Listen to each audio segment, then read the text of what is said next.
Já estava, né? Deus já estava costurando ali os juntas. Depois era só vir Raquel e Midian. Mas é tudo assim. Vamos ao texto. Lucas capítulo de número 5.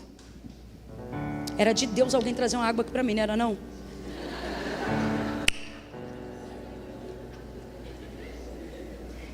Eu sei que Deus vai tocar no coração de alguém. Está tocando. Enquanto a gente vai intercedendo, Deus vai fazendo a obra. Olha aí, eu sinto, hein? Eu sinto uma movimentação. Meu Deus. Ainda antes de eu ler a palavra, que é para a língua não colar no céu da boca, eu estou crendo. Meu Deus. Vai chegar, vai chegar. Olha aí, ó. Ó. Ó como vem. Meu Deus, no mistério. Te amo. Obrigado, minha amiga. Deus abençoe.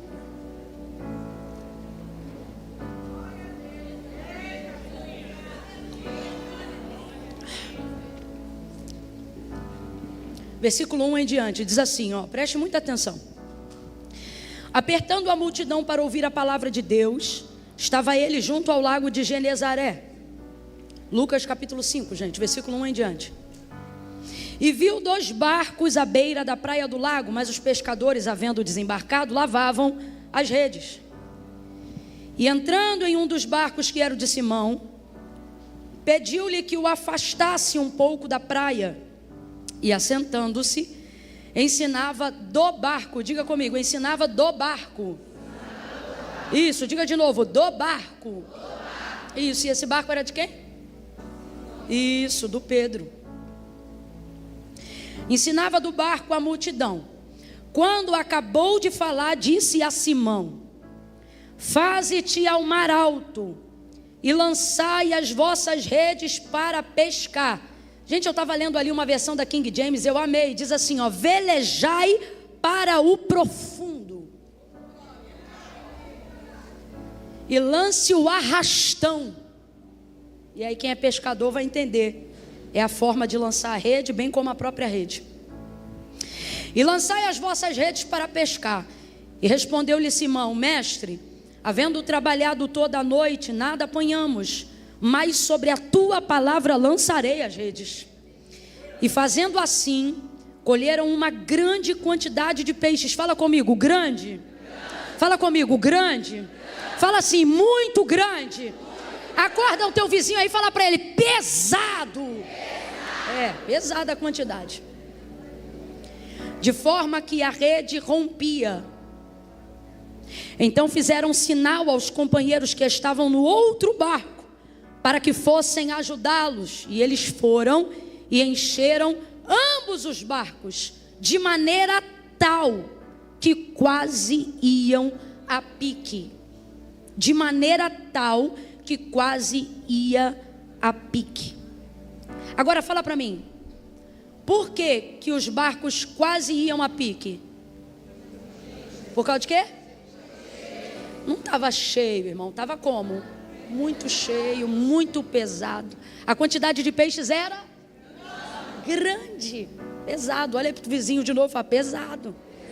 Fala assim, a carga estava pesada. No 3 você vai liberar uma palavra profética para quem conseguiu se manter de pé ao seu lado. Quando eu disser 3, não levanta agora não, não vai funcionar não. Mentira, vai sim, levanta. Quando eu disser 3, você vai olhar para quem está do seu lado e vai dizer para essa pessoa: não desfaz a carga. Não contei até 3 ainda, o nome disso é ansiedade. Jesus tem poder para te curar nessa noite. No 3, menino. Quando eu disser 3, você vai dizer para ele ou para ela: não desfaça a carga. É 1, é 2, é 3, diga. Isso, senta dando glória a Deus aí por essa palavra.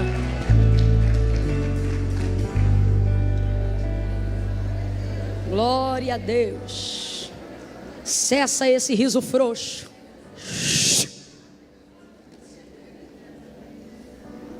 Aleluia. Quero falar 2 coisas aqui nessa noite. Quero ser objetiva, porque eu ainda estou aleluiada com a primeira porção da palavra. Eu estava ali quase pensando em desistir desse método, Alexandre. Pensava, meu Deus, 2 porções de palavra é muita coisa. Dependendo do pregador, tipo, se for assim, igual foi hoje aqui, meu Deus, é uma porção muito grande. Eu ainda estou ruminando o que está rolando na primeira porção. E, rapaz, eu ainda estou aqui com o negócio de Jezabel, de Baal, de próximo capítulo. Você está me entendendo? E aí eu estava ali quase definindo. Quando o culto acabar, vou falar com o Alexandre. Não, é muita coisa. É muita porção, não dá tempo e tal. Aí o Espírito Santo falou para mim: você tem que parar de ter medo do muito.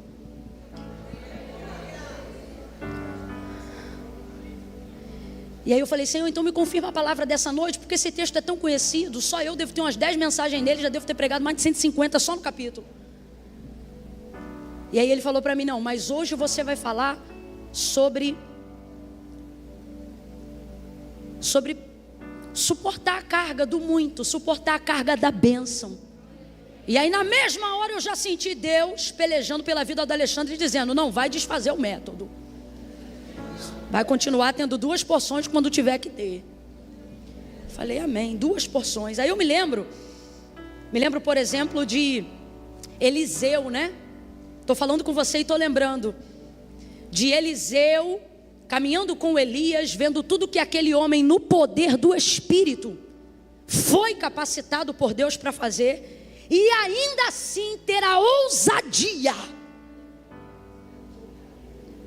de, sabendo que o seu Senhor partiria de si, ele vai fazer um pedido. E o interessante é que, por Elias ser o profeta que ele era, penso eu que Elias já sabia o que ele ia pedir. Como é que eu penso isso, ou por que eu penso isso?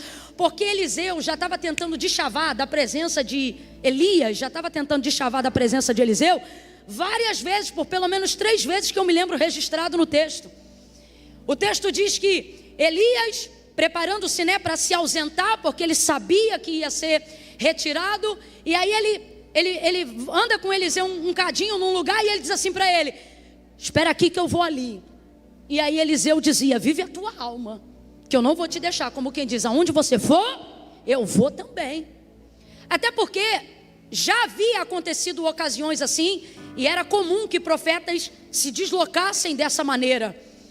Tanto é que depois do Senhor já haver arrebatado Elias, e Eliseu já está de posse daquela porção dobrada da virtude do Espírito que estava sobre a vida do seu mentor Elias, a escola de profetas vai até Eliseu dizendo: quer que a gente procure Elias? Porque pensavam que Deus tinha arrebatado ele dali e colocado ele em qualquer outro lugar, mas não era esse o caso. Então por isso você vai ver Eliseu mais no encalço do seu Senhor como nunca. E por uma segunda vez, mais uma vez, Elias está tentando sair da presença de Eliseu, e aí ele diz: fica-te aqui, que eu vou ali mais adiante. Aí Eliseu dizia para ele: vive a tua alma, que eu não vou te deixar. Como quem diz: aonde você for, eu estou aqui no teu pé, estou colado contigo, não te deixo. E assim foi. E aí Elias, percebendo que Eliseu não descolava, Elias percebendo que Eliseu já tinha percebido, rende-se a ele dizendo assim: diga-me logo o que você queres, o que você quer me pedir antes que eu seja tomado de ti. Aí ele já estava pronto, irmão. Eu nunca vi alguém com um pedido tão rápido, né? Peço que haja porção dobrada do Espírito que está sobre você, da virtude que está sobre você, ou seja, da forma como Deus te usa. Aí Elias vai dizer para ele: dura coisa você me pediu. Diga para mim, irmãos, aquilo que já havia da parte de Deus sobre a vida de Elias já era muito grande, sim ou não? Sim ou não? Tanto era que foi pregado hoje aqui o poder que um profeta tem diante de um exército inteiro, o poder que um profeta tem diante de uma nação. Quantas vezes Deus, através dos seus profetas, protelou o cativeiro babilônico, porque se ele encontrasse um profeta que intercedesse para fazer o que Jeremias fez, era o suficiente para que Israel continuasse a viver da misericórdia de Deus e não apenas do seu juízo. A palavra do Senhor vai dizer acerca do ministério do profeta. Veja, eu não disse ministério profético como dom, eu disse da conduta da vida de um homem que é profeta de Deus. São coisas diferentes. O exercício do dom profético, ele é compartilhado entre os ministérios e entregue pelo próprio Deus e despertado por aqueles que já têm de Deus, um dom também para que outras pessoas também tenham carga profética, unção profética, ministração profética, caminhem no profético. Mas eu quero que você entenda que quando eu falo de Elias e quando eu falo de Eliseu, eu não estou falando de ministério profético, eu estou falando de ser um profeta. E aí depois, se você quiser estudar, você vai perceber que tem diferença do exercício no uso do dom do ministério profético e no uso da vida de quem foi separado por Deus. Ministério profético você pode receber de Deus. Ministério profético você pode ser ensinado por um líder. Agora, ser separado como profeta, e só Deus te separa. É disso que eu estou falando. E aí por isso Elias vai dizer assim para Eliseu: dura coisa me pediste. Porque ele está entendendo o seguinte: se você me pede qualquer outra coisa que está sobre mim e eu tenho poder para delegar e para executar, eu delego, libero, executo sobre você. Só que veja, Eliseu, e aí eu estou abrindo um parênteses para você entender por que Elias está dizendo que é duro o que ele pediu. Por que é duro o que pediu? Porque você me pediu algo que está comigo, mas não é meu, não me pertence. Então, vamos fazer assim: se tu me vires quando eu for tirado de ti, quando eu for tomado, assim será. Mas se tu não vires, não será. Elias não está determinando que Eliseu vai receber o que ele pediu. Elias está condicionando qual é a forma de receber o que ele pediu. Elias não tem autoridade naquele momento para dizer: você receberá. A única autoridade que ele tem num espírito de intercessão é apenas condicionar qual é a melhor forma para que ele receba. Então qual é a condição? E aí eu vou falar rasgado de um jeito bem no popular, acho que é para todo mundo entender. O que ele está dizendo é o seguinte: o que vai acontecer agora é inédito, sobrenatural e absurdo. Se você aguentar ver a olhos nus o que vai acontecer agora, sem desmaiar, sem ser arrebatado, sem dar nenhum chilique, é sinal que você está pronto para receber aquilo que você está pedindo. Era necessário um nível de experimento muito forte para receber aquilo que Eliseu estava pedindo ao seu mentor, ao profeta Elias, porque não dependia dele, como eu já expliquei para você. Aí, quando aquele momento sobrenatural acontece, existem coisas que Eliseu nem está conseguindo discernir direito. No meio de um redemoinho, o Senhor se manifesta. É uma mistura de vento, que é físico, mas de atmosfera sobrenatural, que é espírito.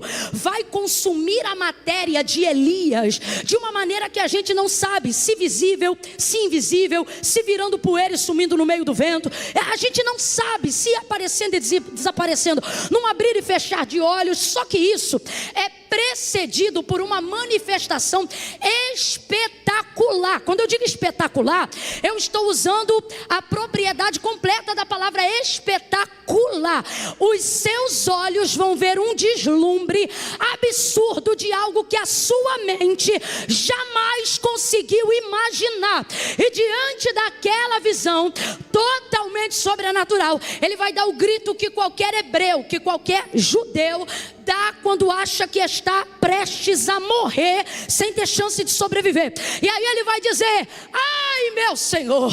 Ele vai dizer: meu pai. São as duas expressões de quando um judeu pensa que está perto demais da morte, sem tempo de pedir misericórdia para sobreviver. Gideão disse isso, Isaías disse isso, Daniel disse isso. Todos os homens que se aproximaram demais de uma manifestação sobrenatural da glória de Deus. E aí você começa a entender porque que Elias disse para ele: se tu me vires quando for tomado de ti, o que você pediu vai acontecer. Mas se você não ver, não vai acontecer. O que ele está dizendo é o seguinte: Elias, ou melhor, Eliseu, eu trafego em outra atmosfera, de tal forma que o que você está para ver, por mais sobrenatural que seja, tem que fazer parte do seu natural. Ou seja, você terá que ser capaz de suportar. Está todo mundo me ouvindo bem? Parece que cortou aqui. Você terá que suportar. Eu não estou dizendo que ele vai transitar o tempo todo no sobrenatural. Só que para o nível do que ele pediu, aquilo que mataria qualquer homem,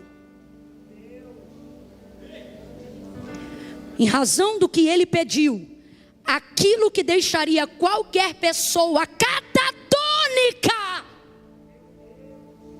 estatelada, deveria passar por ele, pela sua matéria, pelo seu físico, e por mais que ele gritasse, por mais que ele tremesse, por mais que ele batesse as pernas uma na outra, talvez dependendo do medo que ele sentisse naquele momento, ele deveria suportar a visão.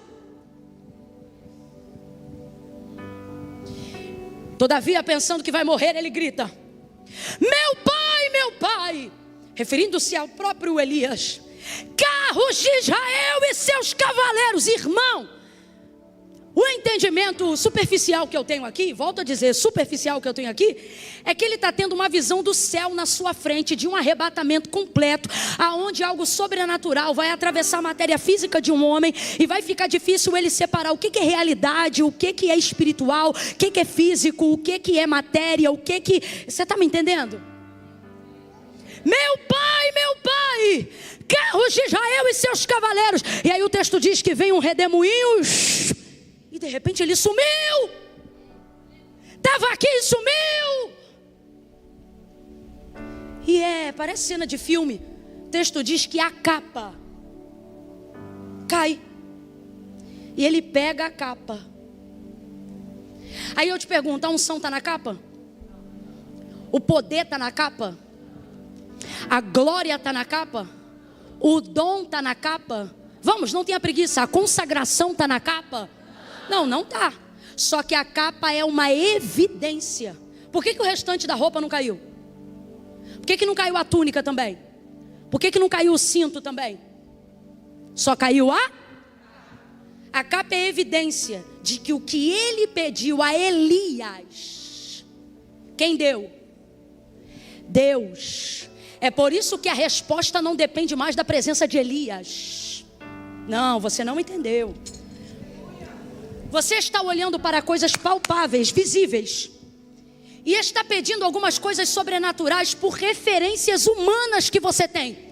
Empresas que você vê e você diz: eu gostaria de ter uma empresa como a empresa do fulano, uma startup como a startup do ciclano. Veja como o ministério do Beltrano é bonito, é consistente. Veja como o ministério da outra parece ser tão organizado, tão útil, tão relevante dentro da nação, dentro da comunidade, dentro da igreja. Então, por referências, você pensa: quem sabe Deus também não pode fazer isso comigo? Quem sabe Deus não pode me dar uma família assim também? Quem sabe Deus não pode fazer da igreja que eu sou pastor uma igreja como aquela que eu tenho como referência de unção, de poder? E a nossa ideia é: eu vou usar aquela referência para caminhar junto, para estar perto, na certeza de que aquela mentoria vai transferir para mim aquilo que eu preciso para chegar aonde aquela pessoa chegou, ou ir até além de onde ela foi. E ali eu alimento meus sonhos, ali eu alimento minha esperança, ali eu alimento meu ministério. Só que quando a capa de Elias cai e Eliseu pega, uma das coisas que nós precisamos entender é que quando Deus desaparece com as referências que você tinha por máximo, é porque Ele está te autorizando a ir um nível além do que as referências que você teve aqui na terra. Você não entendeu ou está com medo? Das duas, uma, porque o que Deus te trouxe hoje aqui para dizer é: quem vai evidenciar o teu sucesso, a tua unção, o teu caminho, não é o teu mentor, é a minha mão. A minha mão vai evidenciar aquilo que a matéria não pode produzir. E eu quero concordar com a pregação dessa noite, que antecedeu a segunda mensagem, e dizer para você que o próximo e melhor nível da sua vida vem agora. Não, você não me ouviu, não é possível. Desperta alguém aí do teu lado e fala: o próximo nível é o melhor. Grita aí para ele e diz: é o melhor.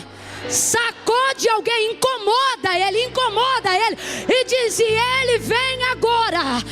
Ele vem agora. Agora, quando eu estou com medo de morrer, morrer, agora mesmo. Agora quando eu estou devendo como nunca, agora mesmo. Agora quando eu enterrei pessoas que eu amava, agora mesmo. O teu pior momento, Deus evidencia para aquilo que você foi chamado. Eu estou pregando aqui e eu vejo uma capa pairando no ar. Se eu fosse você, eu dava um salto da cadeira e pegava ela. A capa é minha, o ministério é meu, a unção é minha. O que eu pedi, Deus me deu. É meu, é meu. Pega sem medo, pega sem medo. Se envolva na capa.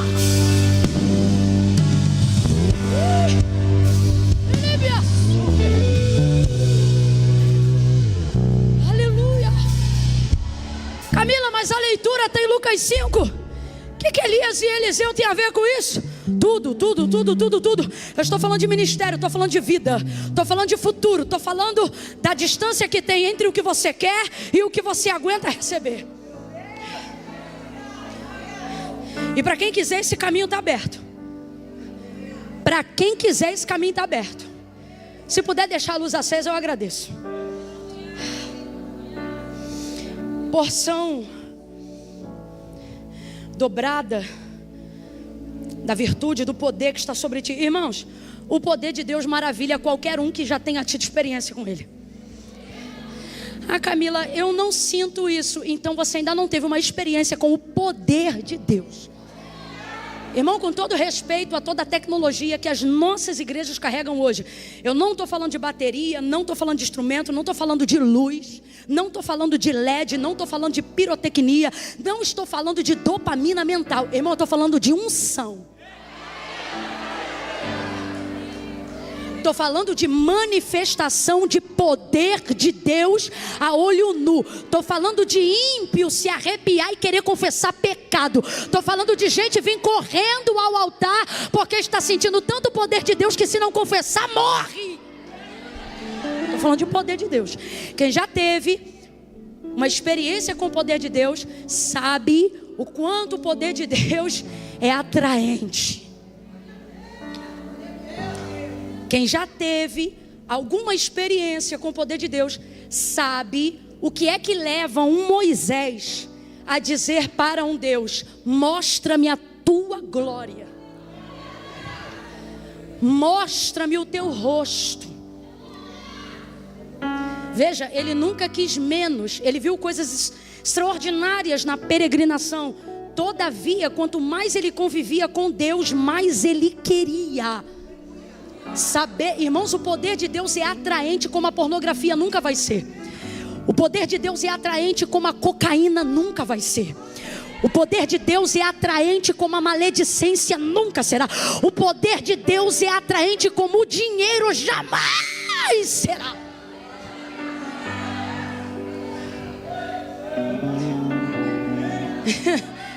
Ah, Camila, se isso é verdade, por que todo mundo não busca o poder? Todo mundo quer, só que não busca porque fica paralisado pela culpa de não querer pagar o preço da renúncia para vivê-lo. Mas a verdade é que o fato de não tê-lo não dá satisfação a quem não tem, não. Só move culpa, porque você sabe que está ali, mas você não consegue sacar, porque não quer pagar o preço de quase morrer. Porque deste poder que eu prego aqui agora, ele traz consigo um quase. Só que eu vim nessa noite da parte de Deus dizer a quem tem ouvidos para ouvir, que tem um imbróglio na tua vida espiritual, emocional e como consequência psicossomática na sua vida física, por você não estar desfrutando o poder, por você não estar vivendo o poder. E por que isso está acontecendo se você sabe que o poder de Deus é tão bom? Porque de alguma maneira Satanás tirou seu foco da visão e do chamado que Deus tem com você e te colocou num lugar de comodidade, não é num lugar de prova, não. Foi-se o tempo que a artimanha do maligno era luta. A artimanha do maligno hoje é conforto, para te tirar desse lugar. De que lugar? Do lugar em que pedir porção dobrada não torna você um egoísta. Torna você alguém com maior fome do que os outros. Hoje mesmo, aonde nós estamos hospedados, tem um prato que ele é disposto no cardápio, mas ele é para 2 pessoas. E vez ou outra, eu olho quando eu estou num restaurante, hospedado em algum hotel que tem uma comida legal, que eu gosto de comer, e eu vejo que é para 2. E aí, quando eu ligo para o restaurante, eu digo, me vê o prato tal. E aí a pessoa diz assim, é para 2. E eu digo, não tem problema, pode trazer. Às vezes, de fato, eu não como tudo, mas eu peço por causa do tipo da comida, só ter aquela porção. Mas, muitas vezes, e não poucas, e talvez por isso eu esteja 8 quilos acima do meu chamado,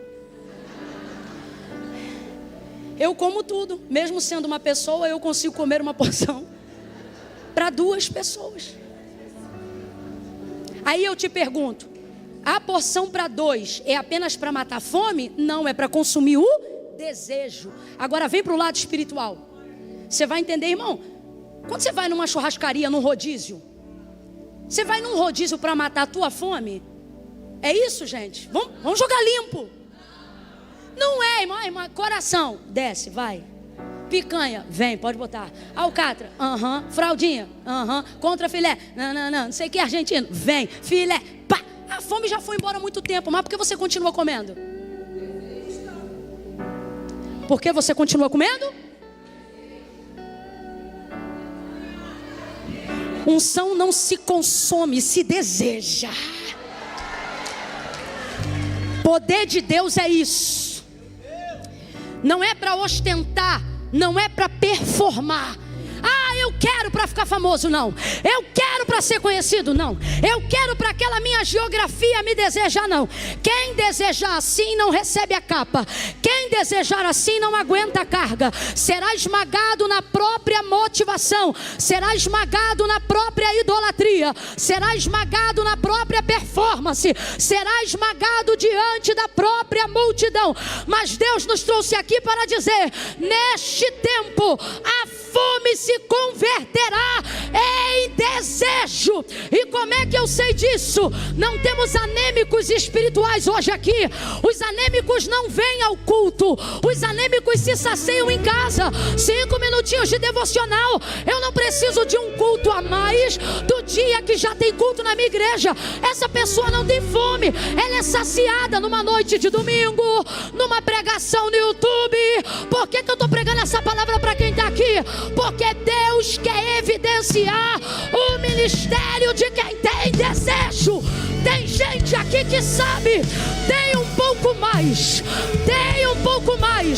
tem mais do que número de seguidores, tem mais do que evidência e reconhecimento humano, tem mais do que nome no livro da vida. Nada é melhor do que o nome no livro da vida. A alegria é nome no livro da vida, mas até lá eu vou desejar. Até lá eu quero ver paralítico andar. Até lá eu quero ver cego ver. Até lá eu quero ver um avivamento na nação brasileira. Até lá a reforma precisa começar. Levante a mão direita o mais alto que você puder. Vamos, levante. Bote a mão esquerda na mesma altura. Quando eu disser 3, aonde a tua mão tocar, um desejo pelas coisas espirituais vão começar a tomar conta de você. A fome da carne vai sair e o desejo do Espírito vai crescer. Prepare, você vai ministrar desejo pelo mundo espiritual. 2, você vai desejar receber o poder de Deus como nunca ouviu até aqui. Quando eu disser 3, você vai pôr a mão no ombro do vizinho e vai dizer para ele: desejo pelo Senhor. É 1, é 2, é 3. Ministre essa palavra. Desejo pelo Senhor. Desejo pelo Senhor. Desejo pelo jejum. Desejo pela oração. Desejo pelo propósito. Desejo por comer legumes.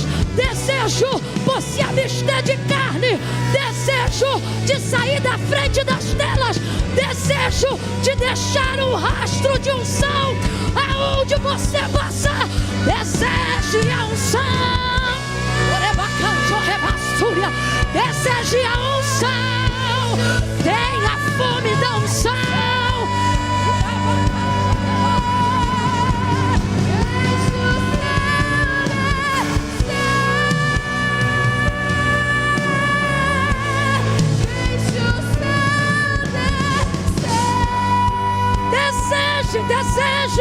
Deseje a eternidade.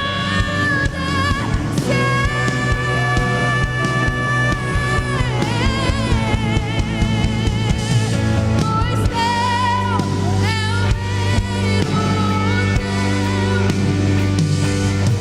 Ele canto rouba calama xandere.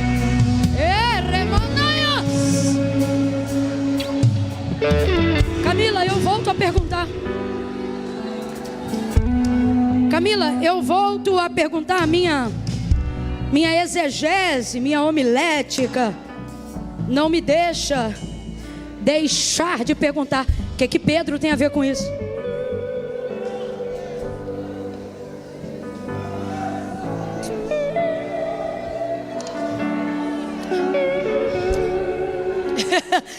Tudo a ver. Tudo a ver. Tudo a ver. A leitura que nós fizemos, ó. Apertando-se a multidão para ouvir a palavra de Deus, estava ele junto ao lago de Genezaré e viu 2 barcos. Quantos barcos? Quantos barcos?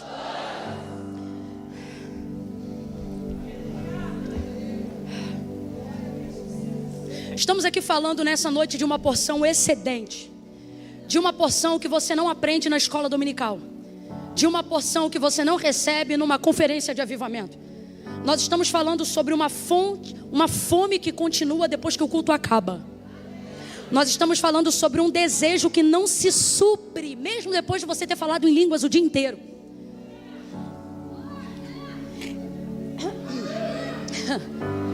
É isso que nós estamos pregando nessa noite.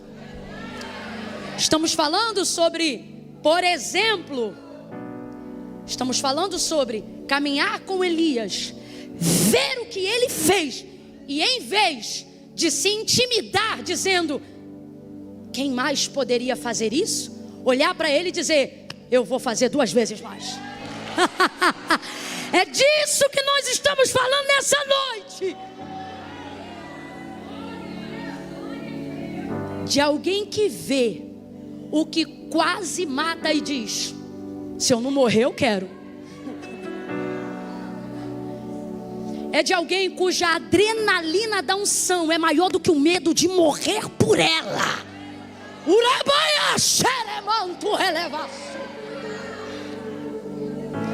Mas não por performance, mas por desejo da intimidade e do relacionamento de quem concede isso. Eliseu recebeu, e agora Pedro vai receber, porque quando o Senhor o chama aqui em Lucas 5, Ele não chama só mais 2 apóstolos da cúpula da igreja primitiva. Não. Você sabe que Ele chama o líder dos líderes. Então isso se adequa um pouco no que eu estou querendo te dizer. É como se fosse assim: já é difícil ser líder de um povo, gente? Sim ou não? Imagine então ser líder dos que lideram. Aonde você acha que tem mais ego? No povo ou entre os líderes? Onde você acha que é mais difícil argumentar? Entre os ouvintes ou entre os mestres?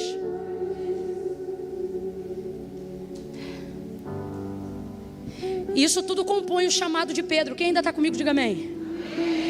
Agora veja, quando Jesus chega, ele vê 2 barcos. Por que Lucas faz questão de relatar isso?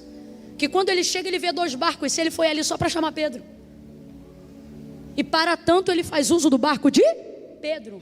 Eu amo esse texto e eu vou tentar ser cirúrgica, como um bisturi de um corte só, porque textos que eu amo muito, como Lucas 5, Marcos 5, eu perco a noção.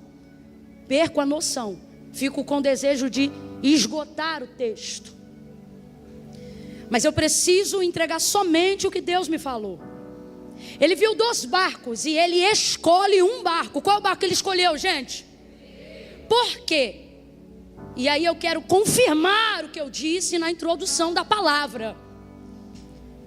O exercício de um ministério profético pode ser exercido até por uma criança, se despertarmos o dom nela, se ministrarmos sobre ela ou se mandarmos ela repetir aquilo que liberamos, ok? Mas o ser profeta é selecionado pelo próprio Deus. Ele seleciona e escolhe o barco de Pedro como apontamento de que há uma eleição ali, naquele lugar. Está todo mundo ali e muitos vão vir depois que Pedro vier. Mas ele foi ali para chamar a todos? Não, ele foi ali para chamar. Jesus não chama, não toca, não ministra diretamente, entenda, em quem o seu ministério toca, ministra e está autorizado. É por isso que precisamos ser obedientes ao chamado, porque existem vidas que Deus decidiu se revelar a elas através de você. Então não cai nessa onda de achar assim sempre: ah, Deus não usa a mim, Deus usa outro. Você não está errado, pode até usar, mas ele havia determinado que o usado seria você. Se ele botar outro em seu lugar, sinal que ficou uma falta. E isso está contado no livro das obras. Então isso é muito sério. Você vai prestar conta do que você fez, mas vai prestar muito maior conta do que você não fez. Diga para mim, só para você entender, porque tem gente medindo a minha palavra enquanto eu prego. Diga para mim, Eli, o sacerdote da casa do Senhor, nos dias de Ana, aquele que recebeu Samuel ainda menino, Ofni e Finéias, 2 prostitutos na casa de Deus, adúlteros, sem vergonhas, roubadores, ladrões, roubaram, prostituíram. Eli era seu pai, sacerdote sobre eles. Diga para mim, há alguma menção que Eli, o pai deles, tivesse se prostituído? Tivesse se corrompido? Tivesse roubado alguma coisa das ofertas do Senhor? Não, só que ele fazia vista grossa mesmo sabendo que os filhos faziam. Ele nunca recebeu a sentença que recebeu sobre si e sobre toda a sua casa pelo que ele fez. Ele recebeu a sentença pelo que ele... Guarda isso na tua memória. Quando você achar que ministério, chamado e unção podem ser negligenciados. Viu 2 barcos, escolheu o de Pedro e entrou nele. Eu costumo dizer que quando ele entra, ele mede a estrutura do barco. Por quê? Porque ele já havia previsto a pesca daquela manhã. Sim ou não, gente?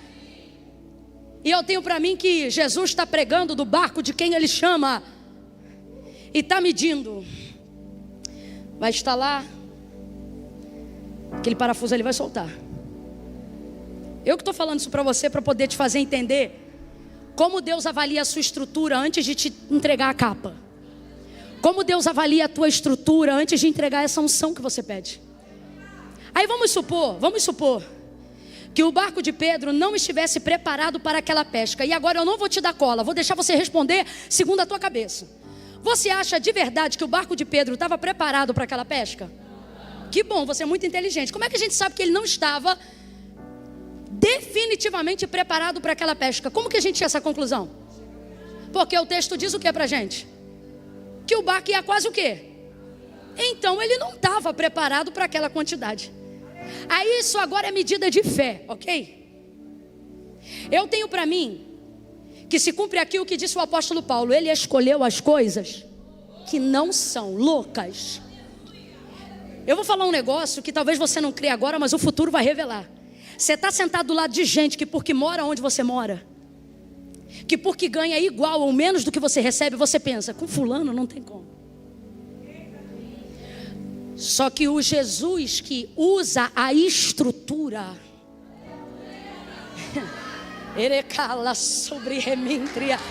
se eu fosse você, eu estava dizendo pelo menos um glória a Deus. Você sabe por quê? Ele está aqui nessa noite confirmando o nosso chamado, confirmando o nosso ministério, confirmando a potência da unção que Ele te entregou. Ainda que você esteja na sua fragilidade, ainda que você esteja na sua vulnerabilidade, só que Ele está dizendo: sabe qual é a marca que você não vai afundar? Antes de te mandar ir profundo, eu já te estruturei no raso. Antes de te mandar para o profundo, eu já te visitei na sua pequenez. Irmão, quando Jesus entrou no barco de Pedro, não foi quando ele estava no alto mar. Jesus entrou no barco de Pedro quando ele ainda estava na beira. Quando você lembra do teu encontro, quando você lembra do teu chamado, quando você lembra das promessas que ele te entregou, você diz: eu era só um menino, eu era só uma menina, eu não tinha noção do que Deus ia fazer. Aí quando ele diz: agora vai mais profundo, você pensa: eu não tenho como, minha estrutura não tem como, minha conta bancária não tem como, minha estrutura familiar não tem como. Só que Deus me trouxe hoje aqui para te dizer: eu entrei quando você ainda estava no raso, para garantir que no fundo você não teria risco de afundar. Oh meu Deus, eu estou sentindo uma unção de empoderamento. Você vai sair daqui numa fúria, numa fome, numa sede, que o próximo passo é andar sobre as águas. O texto vai dizer que Jesus entra no barco de Pedro. O que ele vai fazer no barco de Pedro? Quem lembra me ajuda. Ele pede o barco emprestado para quê? Para quê? Para pregar a palavra. Ele pede o barco para pregar. Então fala para mim, antes do barco de Pedro se encher de peixe, está sendo cheio de quê?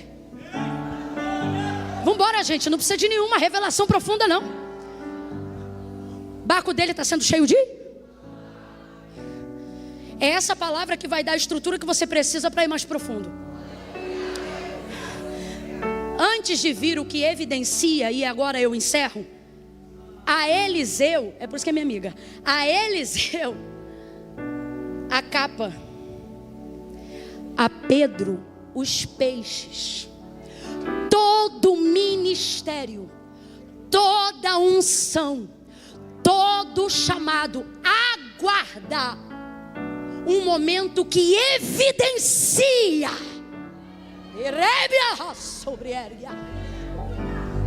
aquilo que antes você só recebia no invisível. Já estava no seu coração, já estava na sua casa, já estava na sua família, já estava na sua mente. Olha para cá, já estava no seu imaginário. Eu estou pregando aqui agora e eu sinto o poder de Deus, estou debaixo do poder de Deus. E você está me vendo pregar aqui e você consegue se imaginar segurando o microfone, pregando, se mexendo, tendo seus trejeitos, seus jargões. Você se vê na virtude do Espírito. Quem olha para você pensa: nada a ver, tem boca mas não fala. Alguém olha para você e pensa que você é um ídolo. Tem olhos mas não veem, ouvidos mas né? Mas o Senhor está dizendo: não, ele já está se vendo, está tudo ali, mas a evidência quem dou sou eu, o convite quem faz sou eu, as agendas relevantes quem dá sou eu, a sustentabilidade, tudo que diz respeito à evidência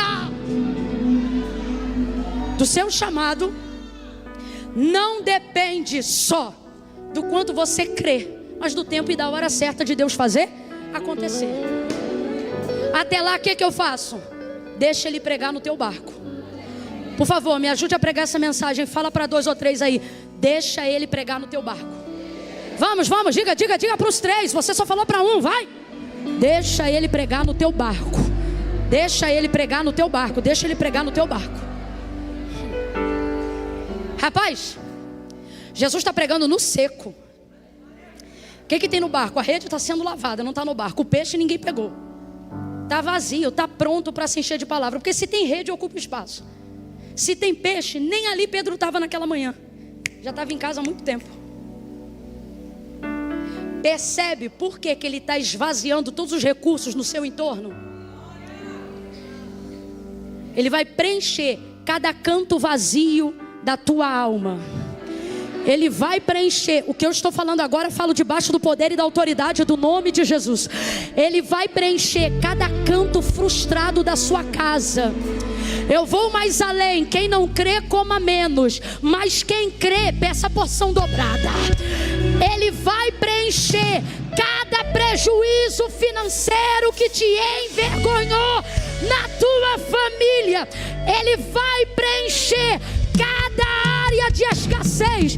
Ele vai preencher cada madrugada de trabalho que não compensou, cada lágrima que não obteve resposta, cada dor. Ele vai preencher cada minuto que foi usado fazendo o que você achou que era chamado para fazer, mas não era.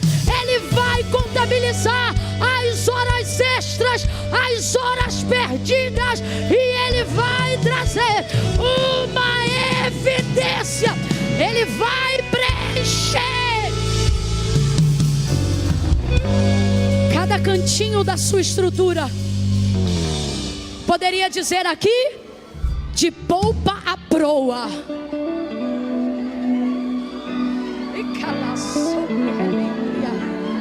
Aleluia! Aí ele vai descer. Escute. Aí ele vai descer. Vai liberar o barco. Fala assim comigo. Liberou o barco. No início do ministério, Jesus é âncora. Jesus é âncora. Ele garante a estabilidade no raso. Ele garante o nosso tempo no raso. Eu poderia dizer aqui pelo texto que Jesus nesse momento está sendo a âncora do barco. Não é isso? Só que ele vai liberar o barco. E essa parte é apavorante, fase 2 do ministério. A hora que você para de ouvir de fora do barco que ele está usando, e ele libera teu barco para ser usado por você com as suas habilidades. E aí o medo volta. Você já estava quase inspirado pela pregação da palavra, mas aí o medo volta. Porque você entende que ele vai dar o leme na tua mão de novo. E aí nessa hora você fica, como é que eu vou fazer isso? Aí ele vai até Pedro e libera uma palavra. E aí agora eu vou usar a versão da King James, porque eu sempre uso a Almeida, mas hoje vai de King James, que ela está mais profunda. Jesus disse então assim a eles: veleje no profundo.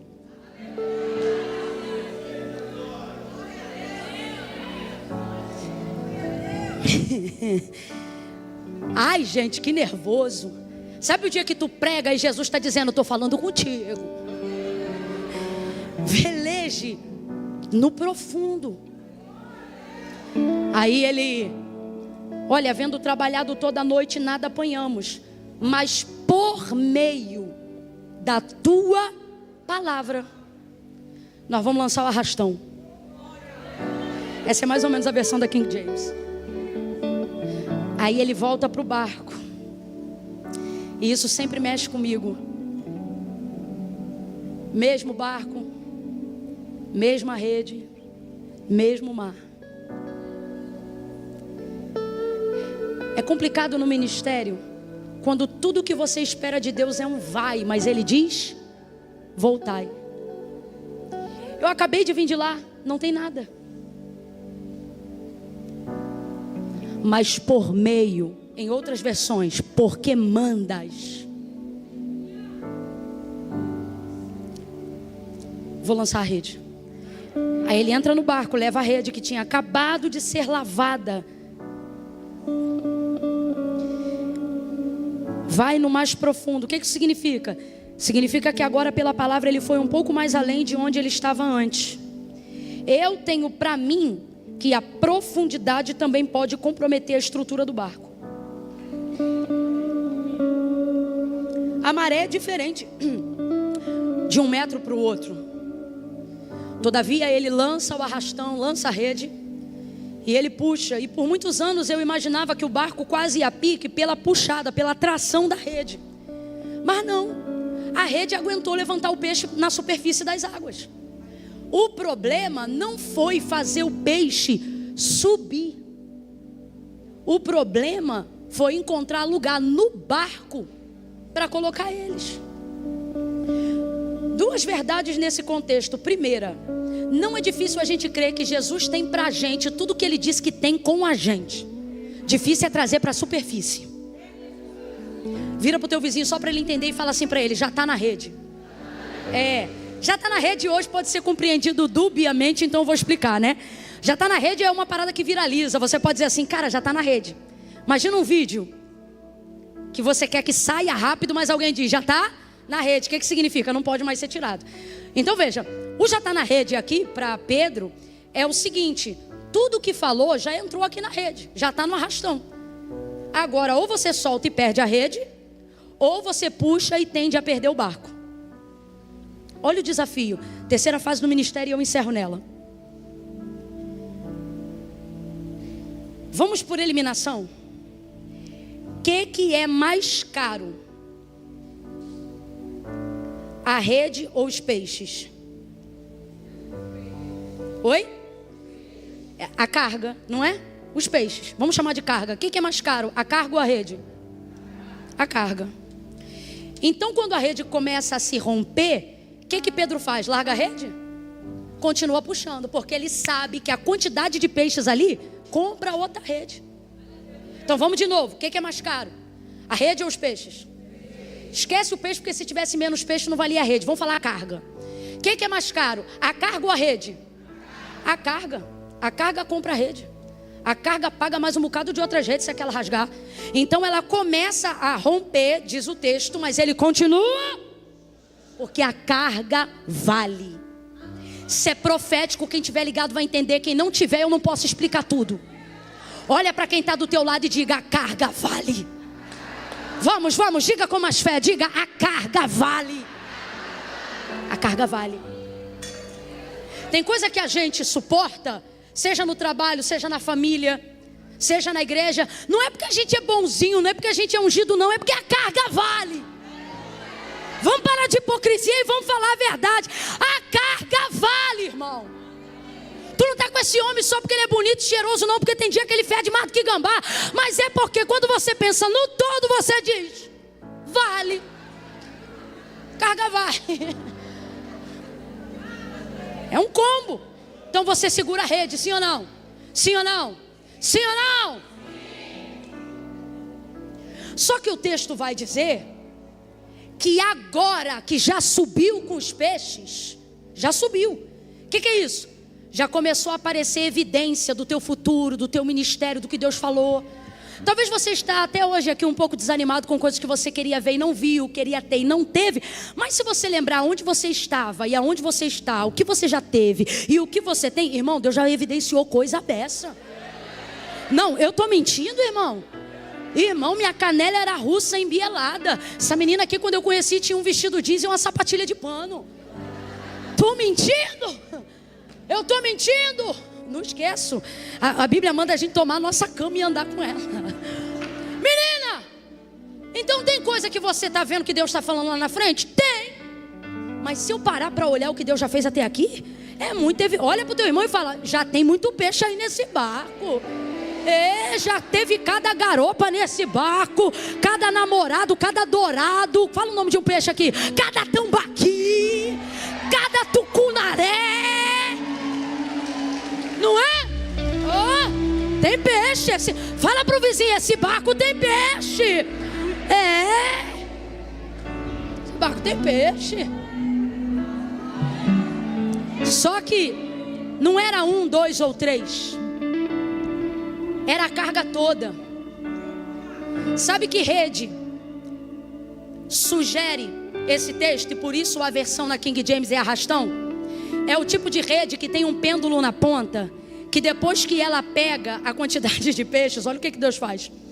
Ela se fecha no fundo. Então, ou você perde a rede e libera a carga, ou você só tem a opção de puxar. Só que tem um lance: se a rede fosse aberta, puxava só um pouco, caía uma metade e levava a outra metade. Só que a rede é de arrastão, ela fecha no fundo.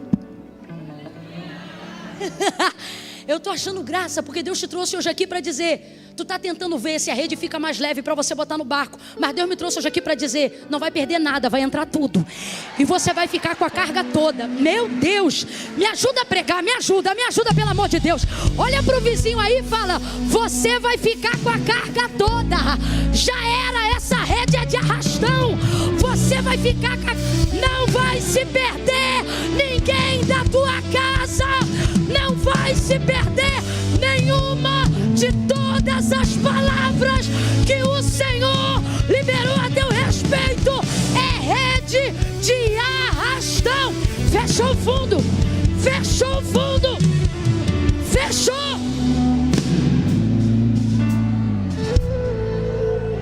Fechou o fundo. Sabe ralo quando fecha? Fechou. E agora que a rede está rasgando, como é que eu vou botar essa peixada toda para dentro?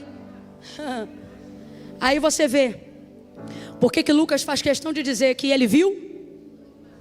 Aí eu te pergunto, será que de fato não tem nada a ver com porção dobrada? Vê que tudo que Deus mandou entrar na rede de Pedro não cabia só no barco dele? Ele precisava de mais um? Chamado é assim, Deus vai usar teu barco, vai encher a tua rede, mas na hora de pegar a carga, você vai dividir com todo mundo que tiver emparelhado no seu barco. Fala para o vizinho, começa comigo. Fala para ele, começa comigo e termina com nós dois, nós três, nós quatro, nós cinco, nós seis. Quantos estiverem debaixo da mesma palavra também vão receber uma carga pesada, uma carga coerente, uma carga que não se perderá. Aleluia! Eu posso ouvir um glória a Deus, posso ouvir um aleluia. Deus está esperando quem nessa noite tem coragem de levantar a mão e dizer, eu não abro mão da carga, eu não abro mão da carga. A carga vale a pena. Deus me trouxe nessa noite para dizer isso para vocês que vieram nesse culto, fechando essa noite como resposta a questões que andavam mal resolvidas na tua mente, no teu chamado, no teu ministério. Você pensa assim, se eu diminuir tal coisa, se eu deixar de fazer tal coisa, Deus está dizendo, está tudo na rede e eu já fechei o fundo. Eu vou falar como Deus está mandando. Para você que pensava que o sucesso estava em aliviar a carga, Deus te trouxe hoje aqui para dizer, a carga vai seguir pesada mesmo. Eu não vou aliviar a carga, vou falar como o Senhor está me mandando dizer. E assim me manda dizer ao Senhor para aqueles a quem Ele já entrou no barco e fez um chamado e escolheu para uma obra. Deus te trouxe essa noite para dizer, eu não vou aliviar a carga, ela é preciosa demais para você devolver ao mar. Não vai ter alívio de carga. Camila, se não vai ter alívio de carga, o que vai ter? Multiplicação de barco. Ai, Jesus. Ei, sabe o que eu acho incrível? Jesus não disse aos 2 barcos, voltai ao mar alto. Jesus só disse para um. Só para um. Mas parece que o outro não foi, mas está olhando pela palavra, só esperando o sinal. Tem gente que nunca vai ter a estrutura que você teve. Por isso você foi escolhido, porque Deus preparou a sua estrutura para aguentar o arrastão e a tração dessa rede. Escute. Só que eles estão só esperando o sinal. É gente que não pode fazer o que você faz, mas está autorizado a te ajudar a fazer o que Deus fez. Aí Pedro faz o sinal, irmãos, e sem esse sinal, aquela carga não teria acomodação, por mais que ela pertencesse ao ministério, à vida e ao barco de Pedro. E olhando ali para Gabi, vendo a Liane do lado, eu penso, o barco é seu, mas o barco vizinho que ajuda a botar a carga é a Eliane, é o barco que está do lado. Eu estou aqui pregando e eu vejo como a Maraísa facilita meu caminho. Irmãos, está por ouvido, Maraísa, porque você não vai ter mais aumento esse ano. Mas eu fico olhando, eu digo, rapaz, o que Deus faz comigo, não faz com a Maraísa. Mas o que Deus faz no ministério que me confiou, através da vida da Maraísa, eu não faço sozinha, nem que eu tenha unção até o último fio de cabelo. É o barco que ouviu a palavra e está só esperando o cumprimento dela. Sabe por quê? Porque ele sabe que quando Jesus chegou, não viu ele viu a praia, viu os outros barcos, viu a multidão faminta. Camila, eu não atendi ainda, vai entender? Deus está dizendo, não alivie a carga, porque eu não vou diminuir a carga, eu vou aumentar a estrutura do teu ministério, eu vou aumentar a estrutura da tua igreja, eu vou aumentar a estrutura da tua família, porque o que você carrega vai desdobrar-se em uma multidão. Segura a mão do vizinho e fala para ele, meu barco está aqui. Fala para ele, meu barco está aqui. Fala para ele, enquanto eu estiver aqui, essa carga não afunda o seu barco. Não vai afundar, não vai afundar, não vai afundar. Sacode alguém e diga, não vai afundar, pastor. Não vai afundar, pastora. Não vai afundar. Quando Deus não diminui a carga, é porque Ele já planejou a estrutura dos barcos. O texto diz que eles vão, o outro. Para com esse negócio. Ai, que eu sou profeta, que eu ando sozinho, que eu não tenho ninguém, que eu e Deus é maioria. Irmãos, Deus sempre passará por pessoas para ampliar o raio de atuação do seu uso. Sempre.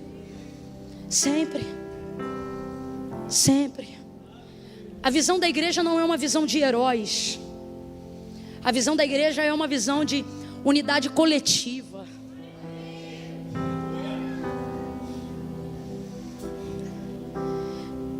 Em nome de Jesus, ainda este ano, no ano de 2025, Deus vai emparelhar embarcações que não vão te inspirar a desistir da carga, mas vão te inspirar a acomodar toda ela na estrutura que Deus escolheu. Os barcos.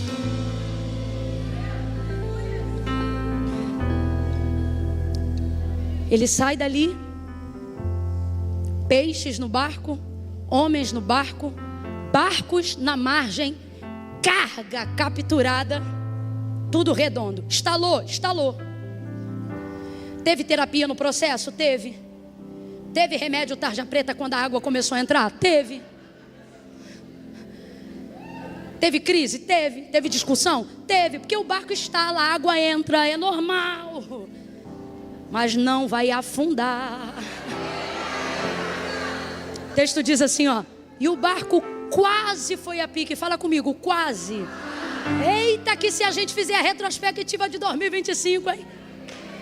A gente vai terminar dizendo, e quase foi a pique. Mas aí eu te pergunto, foi a pique? Porque um quase é apenas uma ameaça de algo que não pode ser cumprido. O que será cumprido é a palavra e não é a ameaça. Eu vou repetir isso de novo, quem tem ouvidos ouça. O que será cumprido é a palavra e não a ameaça. Agora tudo no lugar, peixes acomodados, todo mundo feliz. Pedro maravilhado, foi a maior experiência com o poder de Deus que ele já teve quanto homem vivo na terra. Depois ele viveu muito mais, mas essa foi a primeira, foi o primeiro relacionamento com a manifestação física do poder de Deus aqui na terra. Ficou impactado e disse, afasta-te de mim porque eu sou um homem pecador. É mesmo? Imagina, ainda bem que Jesus é Jesus, porque se fosse eu ia dizer, não diga. Sério, pecador? Ih. Ele já sabia quem Pedro era, sim ou não? Era Pedro que ainda não sabia quem ele seria. Ei! Jesus vai curar uma emoção sua agora. Diante de Deus eu falo isso, é agora. Você diz: Deus, eu não posso, por causa de quem eu sou. E Deus diz: você pode. Por duas coisas. Primeiro, por causa de quem eu sou. E por causa de quem eu farei você ser. Eu não vejo quem você é, eu já vejo quem você será. Você diz: Senhor, hoje não dá. Esse era o meu caso na minha adolescência. Minha mãe conheceu Jesus, a gente não queria saber de nada com ele, porque ela mudou muito depois dele, e a gente não queria aquela loucura, e chamava o evangelho de lavagem cerebral. Então minha mãe obrigava-me a ir para o culto na quarta e no domingo. Mas eu não gostava, eu não queria ir no culto. Mas eu ia porque minha mãe mandava. Só que aí ouvindo uma palavra, ouvindo uma outra coisa ali, aqui, aí foi o que eu falei: poder de Deus é atraente, renúncia é opcional. Mas poder de Deus não tem como. Eu ia no culto, daqui a pouco eu estava chorando, sentindo a presença dele. Eu disse: meu Deus, ele é muito bom, né? Eu chorava, eu dizia assim: eu te amo. Aí o pastor fazia o apelo e dizia assim: quem quer entregar a vida para Cristo? Eu chorando. Eu dizia: ai, Senhor, eu te amo, mas eu não posso. Olha aí como é que eu estou. No dia que eu entreguei a vida para Cristo, eu fui para a igreja com a roupa do baile. Porque o baile era todo sábado, eu ia para a igreja todo domingo. Mas teve um baile especial. E esse baile saiu do sábado e foi para o domingo, e era dia de culto. Aí eu e minha mãe em casa brigando assim, né? Não brigava com a minha mãe porque não dava tempo para isso, né?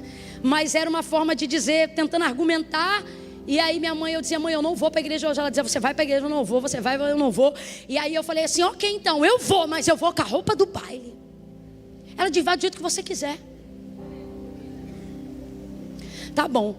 Aí fui, sentei literalmente no último banco da igreja, porque eu fui com uma bermudinha samba canção, meu croppedzinho do piu-piu, barriga de fora, e eu tinha aquele barrigão de verme. Você não tem noção da visão, você não tem noção da visão. Meu tênisinho todo encamuçado, que na época era moda. Falei: quando o culto acabar, vou direto pro baile, não posso perder o baile hoje. Aí eu olhava pro relógio da parede. Meu Deus do céu, dava 11, mas não dava 9. E todo culto eu dizia: ô Senhor, eu te amo, mas eu olhava para quem eu sou, entendeu? E aí eu dizia: eu não posso. E aí todo culto eu falava para o Senhor assim na minha mente: quando eu largar lá, eu venho aqui. Quando eu largar lá, eu venho aqui. Quando eu largar lá, eu venho aqui. Mas aí um dia o pastor pregou João 15, e aí ele disse que Jesus falou assim: ora, sem mim nada podeis fazer. Eu ouvi. Quem falou isso? Jesus falou: ora, sem mim nada podeis fazer. Aí eu fiquei com aquilo no meu coração. E aí estou eu na minha mente dizendo: quando eu largar lá, eu venho aqui. Quando eu largar lá, eu venho aqui. Aí o Espírito Santo, pela revelação da palavra, disse para mim: quando você vier aqui. Aí a minha mente começou, né? Será? Eu estava igual Pedro. Eu queria ir, eu amei o que eu vi, amei o que eu experimentei, mas eu dizia: afasta-te, porque eu tenho baile daqui a pouco. Afasta-te, porque eu sou pecador. Afasta-te, porque eu venho para a igreja, mas daqui a pouco eu tenho que dar um trago. Afasta-te, porque eu venho para o culto, mas no final de semana eu não fico sem minhas caixinhas de cerveja. Afasta-te. Tem alguém aqui chamado, mas que tem dito para Deus ao longo de todo o ano: afasta-te, porque eu sou isso, porque eu sou aquilo. E Jesus está te olhando dizendo: e tu acha que eu não sabia disso quando eu te chamei?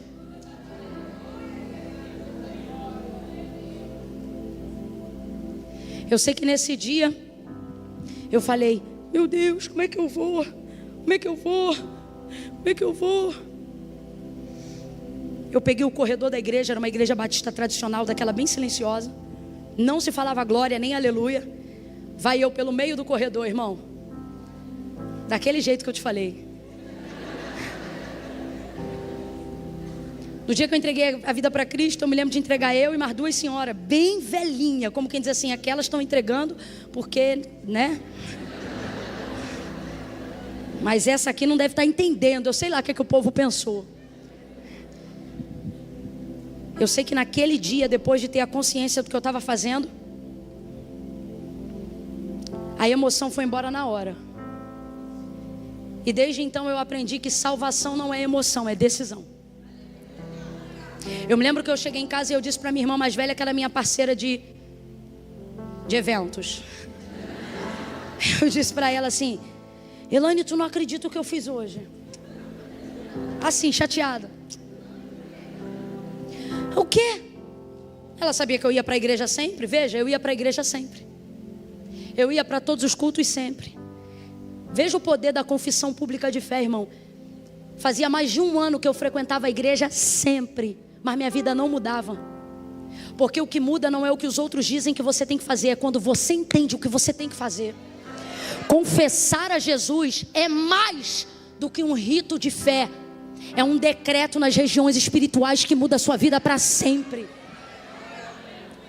Quando nós entregamos a vida para Cristo, minha família não conhecia nada de Jesus. Antes da minha mãe conhecer Jesus, Jesus era um bonequinho numa manjedoura que a gente via na frente da igreja católica Sagrada Família, lá na Posse, quando eu passava na frente da igreja. Não se falava, o mundo não conhece Jesus, o mundo conhece Deus. Deus te abençoe, vai com Deus, vem com Deus. Jesus, o mundo não conhece.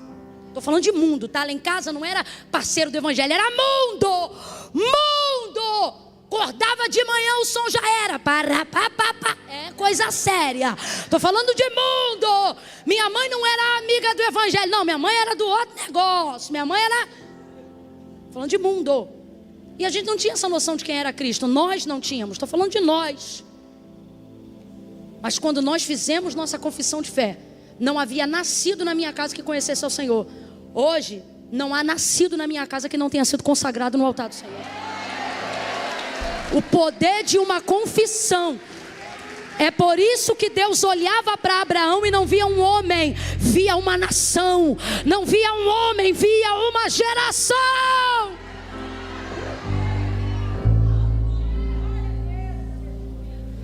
Cheguei em casa e falei: Elane, tu não acredita o que eu fiz hoje. Chateada. Como quem diz assim, dei mole. Aí ela, o que foi? Falei, aceitei Jesus, cara. Ela, cara, você tá maluca? Como quem diz assim, isso é muito sério. Falta 2 semanas pro carnaval. Eu falei, você acha que eu tô triste por quê? Arrasada. Falei, cara, vai dar não. Falei, vamos fazer um combinado? Eu vou pular o carnaval. Quando eu voltar eu batizo. Fez-se silêncio no céu. Tentei pular o carnaval e fui. Fechamos uma casa 14 dias. Eu, minha irmã e mais 7 da nossa trupe. Vai ser top, vai ser demais. Primeiro dia, primeiro trio, maior cantora. Vai ser muito bom hoje, vai ser demais. Só que nessa que eu estou me arrumando para sair, eu sinto um esvaziamento de algo que eu tinha sido preenchido e eu nem sabia. Do que você está falando, Camila? De uma paz que eu só senti quando ela começou a sair. Porque na hora que eu vim entregar a vida para Jesus, eu não senti nada disso não. Esse negócio do choro que o povo sente, de arrepio, de não sei o que, eu não senti nada disso não. Só que o que eu senti quando eu estava me afastando da presença de Deus, eu sabia que não tinha em mim antes de eu ter me aproximado. Mano do céu, começou a me dar um desespero, pastora. Uma angústia, um conflito na minha alma. Já comecei a botar minha fantasia toda estranha. Minha irmã, e aí, tá tudo bem? Tá, tudo bem, vamos embora. E meu coração já acelerado. Uma sensação de estar literalmente entre o céu e o inferno. E sentindo que eu estava indo para o inferno. Mas não era nenhum trauma ou emoção psicológica. Era simplesmente a ausência de um sentimento que havia me preenchido. Só que nunca me invadiu. Então eu não sabia que eu não tinha, até que eu comecei a perder o que eu tinha e não sabia. A paz que excede todo entendimento, a angústia voltou. E eu identifiquei alguma coisa. O que está acontecendo? Tem alguma coisa errada, e nisso eu estou no carro. Tem alguma coisa errada e eu estou angustiada, e nisso eu estou no trio. Tem alguma coisa errada, eu estou angustiada e eu já estou no meio da praça. O trio está cantando, a corda do abadá está em volta e a gente está no meio. Nego está se pegando e eu estou ali angustiada. E então o Espírito Santo me deu clareza.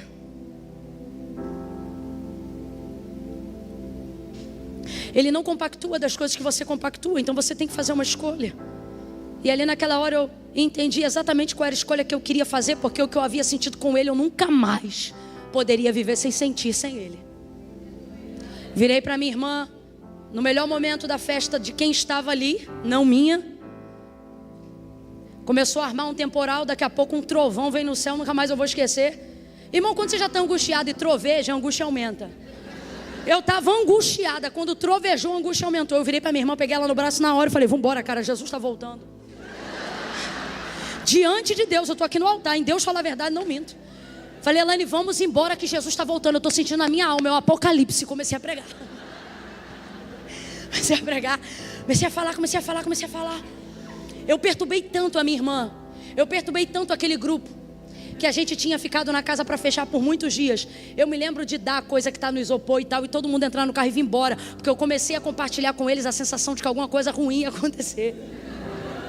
Acabou o carnaval de geral, fui-me embora. Primeira coisa que eu fiz quando eu voltei no outro dia de manhã, fui para a igreja, procurei o pastor, não era dia de culto. E aí eu disse para ele, eu quero me batizar. Aí ele falou, ó, não pode isso, não pode isso, não pode aquilo. Era uma outra escola, né? Não pode isso, não pode isso, não pode aquilo. Rapaz, ele falou tudo, eu só perguntei, pode respirar? Pode, então eu vou batizar. Então me batiza, me bota aí no próximo batismo. Batizei. Quando eu batizei, cheguei em casa, e aí nesse dia eu não precisei contar para os meus vizinhos o que eu tinha feito, porque minha família estava no batismo, eu não precisava contar. Mas eu me lembro que os meus vizinhos entravam lá em casa e olhavam para mim, diante do Senhor. Eu me lembro da minha vizinha da frente, entrar lá em casa porque era almoço de domingo em comemoração ao batismo, e se ela sentir o cheiro da comida ela ia. E ela entrar, ela não saber que eu tinha sido batizada, e ela olhar para mim e falar, você está diferente? Diante do Senhor. E eu dizia, o que foi? Eu não sei, mas você está diferente.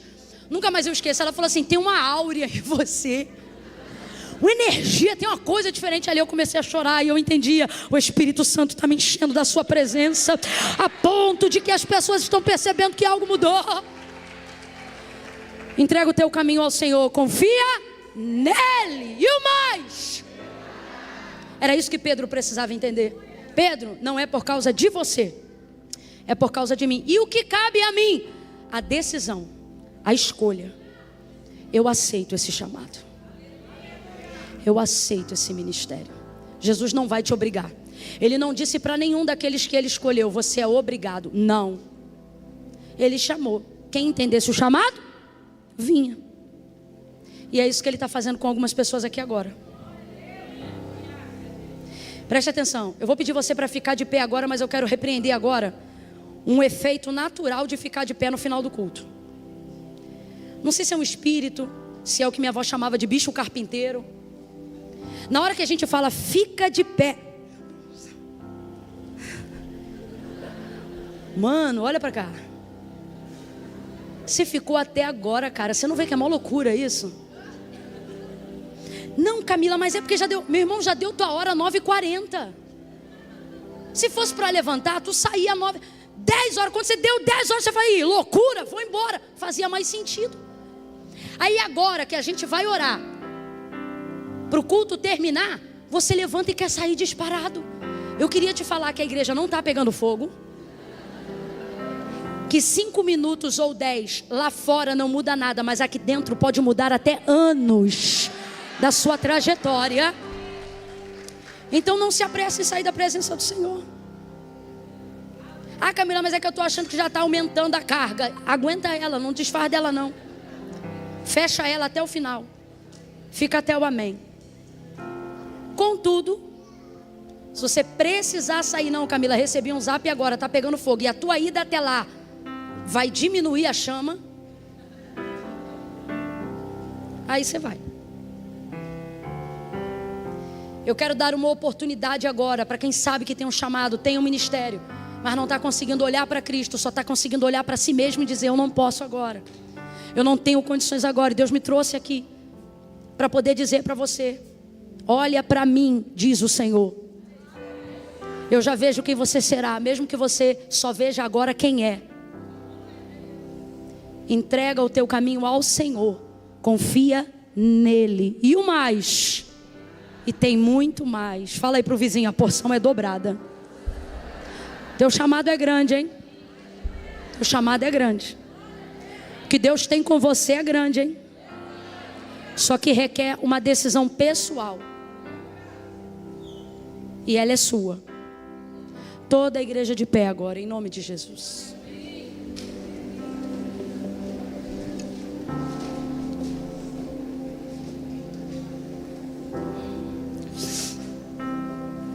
Família, é comigo que Deus está falando desde o início do culto. Já tem um tempo que eu sinto o incômodo de vir à igreja e não tomar uma decisão, não me reconciliar com Cristo. Às vezes eu até tento fingir que está tudo bem, tipo assim, eu não estou pecando nenhum pecado, eu não estou devendo nada a ninguém, não estou me prostituindo, não estou fazendo nada errado. Então eu não preciso levantar minha mão, confessar nada disso. Deus sabe, mas não concorda. Não fui eu, nem a igreja, nem padre, nem pastor que inventou isso. Foi Jesus Cristo que disse: aquele que me confessar diante dos homens, eu também o confessarei diante do meu Pai que está no céu. Mas aquele que se envergonhar de mim, ficará envergonhado diante do meu Pai e dos anjos. Veja, a maioria das pessoas que amam ao Senhor não seguem Ele, não porque não o amam, mas porque sentem vergonha. Por isso a Bíblia diz que os tímidos não herdarão o reino do céu. Não é a pessoa que tem como característica do temperamento a timidez. Não, o tímido aqui é aquela pessoa que sabe que precisa se consertar com Deus, mas deixa a vergonha impedir a sua decisão. Não tenha vergonha de se consertar, de se reconciliar. Eu vou contar de 1 a 3. Quando eu disser 3, se você é essa pessoa, nós queremos ser os barcos ao seu lado, para te ajudar a botar a carga para dentro, porque ela é preciosa demais para você perder tudo que Deus tem para você, por causa de vergonha de quem você é, do que você fez, de onde você andou. Está na hora de aceitar seu chamado. A igreja usa o último fôlego que tem para interceder agora. Comece a orar, igreja. Senhor, aonde houver uma vida aqui a quem o Senhor tem chamado, aonde houver uma vida aqui a quem o teu Espírito tem esclarecido a tua obra na vida dele ou dela, nós pedimos, chama pelo nome, toca no coração, toca na mente, joga por terra todo rótulo, todo sofisma do inimigo cai por terra agora, toda covardia cai por terra agora. Traz de volta o que se perdeu, traz para perto o que está longe. É 1, a igreja orando. 2, Camila, sou eu, Deus está falando comigo. 2,5. Quando eu disser 3, se é você, você vai levantar a sua mão e eu vou reconhecer nisso a sua confissão pública de fé. Se é você, 3. Levanta a tua mão se você se afastou e quer voltar, se você estava distante e quer reconciliar. Vocês que levantaram a mão, só vocês que levantaram a mão, tem coragem de se espremer aqui na frente no altar? Tem coragem de vir aqui na frente? Se tem, pode pedir licença, sai do teu lugar e chegue o mais perto que você puder. Vocês empurram só um pouquinho a cadeira para trás, me ajuda, só um pouquinho, só um pouquinho. Isso, vem. Coragem. Não é para vir aqui na frente receber oração, só é para vir quem está afastado, distante. Camila, sou eu, eu tenho que me consertar, eu me afastei. Camila, eu me desviei. Camila, eu sempre venho à igreja, mas eu nunca fiz uma aliança com o Senhor. Então você está como eu estive. A vida não muda porque você vem, a vida muda quando você decide fazer uma aliança com Ele. Se você é essa pessoa, ainda tem espaço aqui para você. Você que levantou a mão, que tem coragem, sai do teu lugar e vem ao altar de Deus. Isso, tenha coragem, tenha coragem, tenha coragem. Você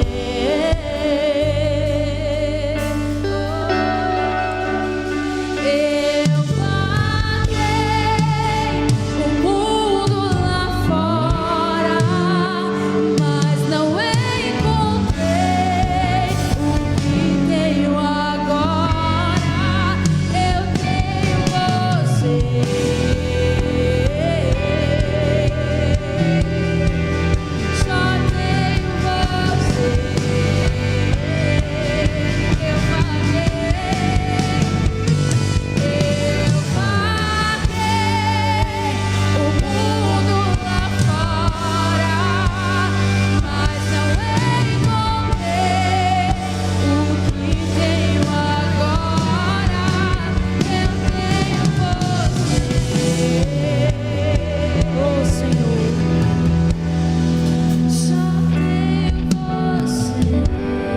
Senhor nosso Deus e nosso Pai.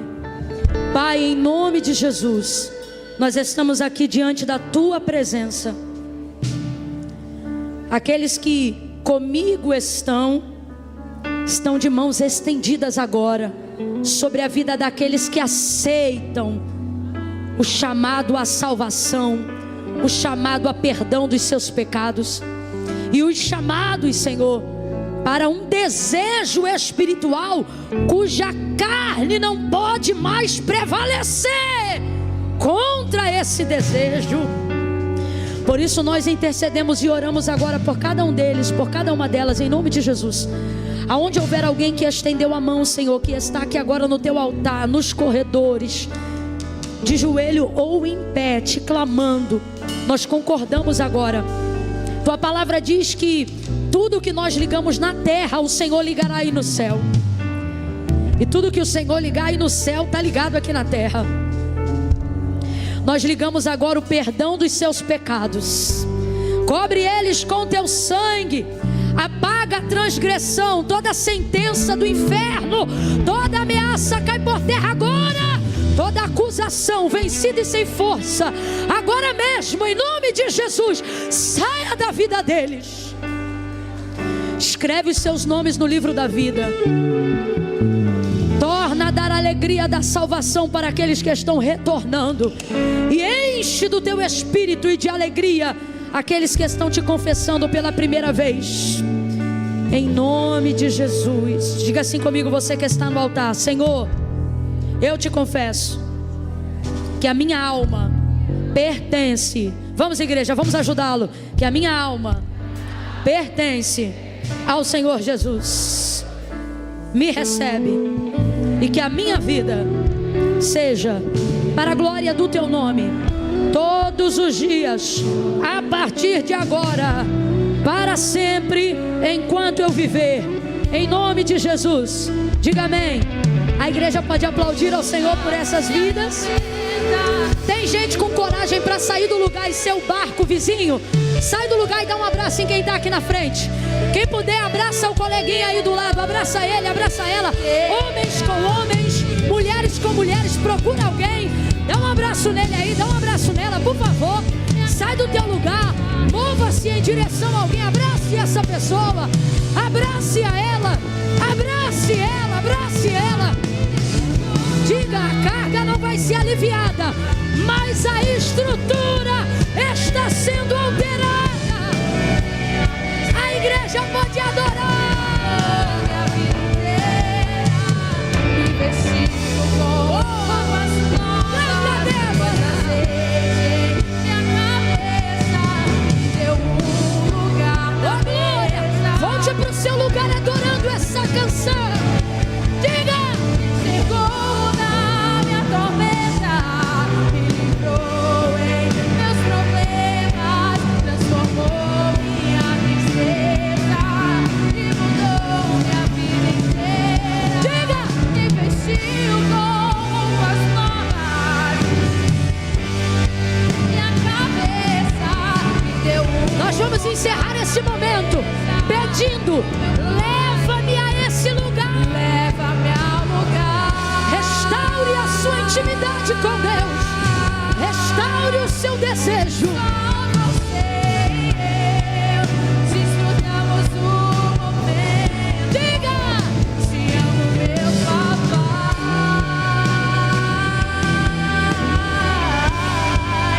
Eu dependo desse amor e sentir. Mais uma vez, leva-me.